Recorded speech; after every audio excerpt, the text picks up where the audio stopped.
What is up, everyone? Welcome to Popcorn and Chaos, a show where I spend my time celebrating the beautiful chaos of film. From the cult classics to the hidden gems to the brand new blockbusters and maybe the movies we just forgot about. We're going to unpack it all here on Popcorn and Chaos. So if you love movies, come on, join the chaos. Let's rock some movie talk. This is it. Episode 1. I'm finally doing it. I don't know what I'm doing. I am just going through this step by step, but I'm doing it, and we're going to see where it goes. I'm having fun already. I'm nervous, but excited. So let's get into it. I'm your host, Lucas. I love movies. If you can't tell, that's why I'm starting this podcast. Everybody has always told me that I talk about movies 24/7, sometimes nonstop, sometimes my conversations are filled with movie quotes. Almost everything somebody says can remind me of a movie quote. So here I am. I thought I'd get some background lights, grab a mic, and throw it on a video podcast. Try to connect with some other movie lovers out there. So it's going to be a fun time. I've got a lot of stuff I've been working on, but it's all still kind of mumble jumble in my brain. So just bear with me. First episode, first time I've ever done something like this. But welcome. Let's do this. It's going to be kind of awkward this first go around. I'm still trying to, what do they say? Find my voice because it's in there somewhere. I know it. I just got to dig real deep and find it. So give me a few episodes. Maybe we'll get there. Oh, man. So for me, movies have always been a way to escape reality and relate with reality at the same time. Some of us don't just watch movies for entertainment. Certain movies stick with us from childhood throughout our entire lives, or even movies you see as an adult can just have such an impact. So it's crazy. And having a podcast where I can just talk about the entertainment world, talk about the movies that made me who I am today, the ones that raised me, and the ones that are still coming out, the new stuff. It's a whole vast world of art that I just want to rip apart and explore. It's going to be a fun time. Now, in no way do I consider myself a movie expert. I am not a movie critic. I am just a fan of weird, funny, gruesome, and so to say, fucked up movies. And I like your slapstick comedies. I like some of your romantic comedies. I pretty much am a fan of it all. It's got to be a really bad movie for me to be like, I hated it. I hated it. Now, outside of sequels, it's kind of easy to find movies. I'm like, that sucked. Original movies. I mean, there's probably that'll be a good episode. I'll have to think about that a lot and try to go through my memory and think about original first edition movies that I just absolutely despised. Throw that up on a episode. That'll be fun. But here on Popcorn and Chaos, I'm just gonna try to do what I think would be entertaining. I do listen to a lot of movie podcasts on my spare time, so a lot of inspiration there, and I'm hoping somebody gets some entertainment out of this.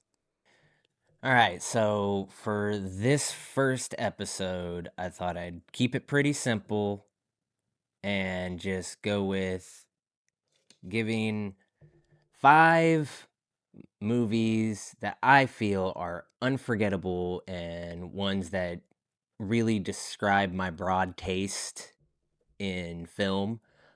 In no way am I saying these are my top tier favorite movies ever. Now, some of them they're up there. Some of them are up there. That'd be a big thing to try to get my top 50 movies. I'd take a lot of thinking. So, we're going to just go through them one by one. I'll say a little bit about them, why I like them, why they stuck with me, stuff like that. Like I said, keeping it pretty simple, this being my first episode. Um, Episodes will get longer. We've got a lot of other things planned. Let's get into it. First movie I'm going to go with is 1993 Dazed and Confused, directed by Richard Linklater. This movie is timeless, even though it was made in the 90s, set in the 70s. Any generation can connect with it. It's got somebody from your friend group in that movie. Yeah, everybody is represented. First time I saw the movie, I was really young, 8, maybe 9 years old. Thanks to my brother, him being 7 years older than me, and I was able to kind of weasel my way into seeing some movies that were, I guess, questionable, especially in my parents' eyes. Didn't get 75% of the references or what they were even talking about in the movie. If you would have asked me what that movie was about when I first saw it, I would have said, well, it's a bunch of big kids that run around with paddles and spank the smaller kids. Yeah, that's what I would have said it was about. As I got older, of course, and then you watch it when you're in high school, then I'm like, oh, okay. So if I lived in the 70s, well, that's what I would have been like. Yeah, most likely. Characters are all over. You had, like I said, everybody's represented. You gotta love Slater, the typical stoner. I mean, they're all kind of stoners in the movie, but he's the typical one. He's got one of my favorite lines in the movie. Are you cool, man? Like how? Okay. He's great. Always a good time to watch him. Donnie, uh, he is my favorite character probably. He's very high energy. You almost see him. He's kind of like twitching a lot, like his fingers are wiggling while he's walking. Always talking real fast, you know. Hey Vicky, let's go get naked right now. Come on, let's go, let's go, let's go, let's go, let's go, let's go, let's go, let's go. Dawson, yeah. Why don't you take it somewhere else? There I go, quoting again. Gotta love it. Dazed and Confused, classic high school movie, set in the span of one day, except for it does go a little bit into the next morning. I still consider it a one-day film. Parker Posey in that movie, she is hilarious. Another one of my favorite quotes of the movie. Right after the initiation of the freshman girls, and they put the food on them in the parking lot. I guess one of the freshmen side-eyed her, and she's like, "What are you looking at? Wipe that face off your head, bitch." Okay. Doesn't even make any sense, but I love it. Good stuff. Yeah, I mean, the plot is basic. Last day of high school in 1976 in Texas. You got the backstory of the struggles of Randall Pink Floyd and I guess not wanting to sell out and sign the paper that he's gonna pretty much make good decisions so he could play football. No, man. He's 18 years old. He wants to party. Leave the guy alone. He's that good of a quarterback, man. Let him play either way. Great movie. Comfort movie. Will always be there for me. Next movie The Princess Bride. Yes. I mean, was it not going to be on my list? 1987, directed by the great Rob Reiner. Rest in peace. One of my all time favorite directors ever. What's not to love about it? You got everything action, romance. You got a little bit of horror slash thriller vibes going on in the fire swamp. I love dry humor, and it's full of it from beginning to end, but still in a way that it's believable.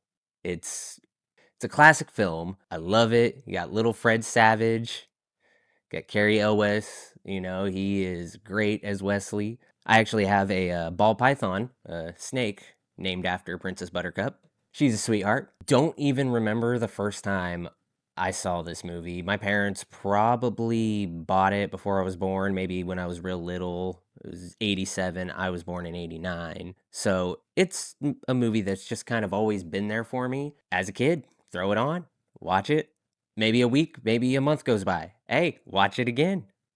It's one of those excellent rewatchables. I've showed it to my kids. I'm hoping they'll continue that tradition and show it to their kids, and it just never goes away. Princess Bride is family oriented, but still is whimsical and it's timeless. Can't do without it. It's gonna remain one of my favorites forever. All right, switch it up a little bit. Next movie, Interstellar 2014, directed by Christopher Nolan. Know there had to be a Nolan flick on there, right? Yes. Interstellar, that movie will make you feel so small in this world. I'm gonna have to edit that out. My daughter's over there smiling at me saying, "Good job, Dad." Well, thank you, baby. All right, go. Come on. You put me on the spot and it's making me nervous. Such a captivating movie. The special effects are top notch, and you cannot go without that soundtrack. Hans Zimmer, shout out. It fit the movie perfectly. It was big. It was epic. It was so theatrical, which leads me to I didn't get to see it in theaters. Yes, I regret it a lot. It would have been amazing. Don't know how I missed it. I just, I don't honestly get to the movie theaters as much as I want to. I'm hoping to change that, especially for this podcast, so I can do some new movie reviews. So I didn't get to see it in theater. I bought it right when it came out on DVD. It sat on my shelf for a year in the packaging. My wife really wanted to watch it. She kept asking, "Let's watch Interstellar tonight." And I'm like, "Oh, I'm just not in the mood." I don't know what I was thinking, why I was so hesitant on watching it. Ended up watching it and proceeded to watch it, I think, 4 more times within that month. Loved it so much. It's a great movie. It's got so just the premise, the whole how they compose the end of the world. I love post-apocalyptic movies, and this one was very subtle. It wasn't like, "Oh my god damn, the world's gonna end, holy shit." Wasn't it was, "Hey, let's keep this on the DL, but the world's about to fucking die. So, we need to go find a new place to live." And it just so happens there's a wormhole over here that's leading to another solar system. We're gonna go see what we can find. I mean, when you say it, it sounds crazy, but the movie did it well, and it was like I couldn't argue with it. It was like, "Oh, dude, awesome. Good job, Christopher Nolan. Good job, Matthew McConaughey." That's 2 movies he's made on this list. Hey, wow. 2 out of 5. Pretty good there, man. All right, let's switch it up, and I had to throw a slapstick comedy in there. One of my personal favorites. Saw it in theaters right when it came out with all my buddies. Seth Rogen, James Franco, Pineapple Express, 2008, directed by David Gordon Green. Yes, the movie got made, and I'm glad it got made. Kind of one of those are like, how did this get made? Nope, nope. It is a great movie about friendship and being befriended by your drug dealer, and it's an adventure. I love the action sequences in it, and it is just hilarious, super quotable. Franco and Rogan were an amazing team in that movie. Danny McBride had me laughing my ass off through that the entire flick. See this? There's no hair under there, man. What's the significance of that? Makes me more aerodynamic when I fight. I can take danger. Gotta love it, man. He's hilarious. He shot me. Shot me right here. Then he shot me again right here. Oh, Danny McBride in that movie is Red. The fight scene in Red's apartment between all 3 of them. I don't know if you remember. I don't think it's still happening anymore, but if you remember when MTV was doing the MTV Movie Awards, they had the category for best fight scene. Top-notch winner in 2008 right there, definitely. Yeah, first saw it with my buddies in theaters. I was what, 19 when it came out, so we were pretty much doing the same thing. Working, smoking a lot of weed when we could, and just trying to have a good time. Nothing quite that exciting ever happened, but got close. Got close. Not gonna lie. Good old times. But yes, Pineapple Express. I love the entire era of the Apatow comedies. They're all great. This one is probably my favorite. That's okay. That's a bold statement for me to even make to myself. So we're gonna have to reconsider that. But it's up there. It's up there. All right, 5th and final movie. Like I said, this is in no way in any particular order or my favorite films. This film caught me at a time in my life where I was going through some struggles. It was about 20 when I first seen it, but it came out when I was 12, and I don't know how I missed it. In 2001, Donnie Darko, directed by Richard Kelly. That is one crazy movie. I actually just saw something, I think it was Scream Gens that posted it. Movies that people say they get but actually don't. That's a hard one, man. I do think that it can be open to interpretation as far as the plot, the what they're trying to say, and the ending. But great movie. Jake Gyllenhaal and Maggie Gyllenhaal's performances are great. And hey, Seth Rogen is in it too. He's making two on the list as well. He's up there with Matthew McConaughey. Go figure. But Donnie Darko is, I don't know. It's you got the tale of mental health struggles. Definitely, Donnie has got a lot he's dealing with and going through. There's a lot of regret. There was a regret trope tied to the movie of it was this supposed to happen. It's got a kind of a Final Destination feel too, like the whole should have died. That's why everything is all messed up, and it's just a fantastic, crazy ride of a movie. First time I saw it, my cousin let me borrow the DVD because he was in absolute awe. Like, you've never seen Donnie Darko? Oh, so I took it home, watched it, loved it so much, but didn't get it. Why did I like that so much? So I watched it back to back. I had the time, pressed play again, and watched it 2 times in a row. Still didn't really get it, but still love it. It's definitely one of my favorite psychological thrillers that will ever be made, I think. I think more people should know about it. It's made it onto my skin. I have Frank the Rabbit tattooed right here on my forearm. So definitely one of my favorites. And that's my list of 5 movies I think are unforgettable and timeless. Love all of them. There's a lot of movies to get out there in this world. So we'll take it list by list, segment by segment. And hey, if you guys have made it through this far of the episode, I just want to thank you so much because I don't know what I'm doing. I think I might have already said that in the beginning. We're piecing this together as we go along. You and me, guys. You and me. So, if you're digging my vibe and you like the movie talk, hit the follow, hit the subscribe button, share me. I'm trying to get out there and just connect with some movie lovers. You guys can email me, popcornandchaospod@gmail.com. So, that's it for episode 1, man. I know it's a little shorter. We're gonna get longer, I hope, as I get better at doing this whole talking in front of the camera thing and on the mic. Next week, we're gonna do the first chaotic breakdown, which is my deep dive segment, and we are going into 1990s Tremors. Yes, one of my favorite movies of all time. We are gonna unpack it, we're gonna rip it apart piece by piece, bit by bit, in the best way possible. So, if you guys are digging this, keep joining the chaos, and I'll see you next time.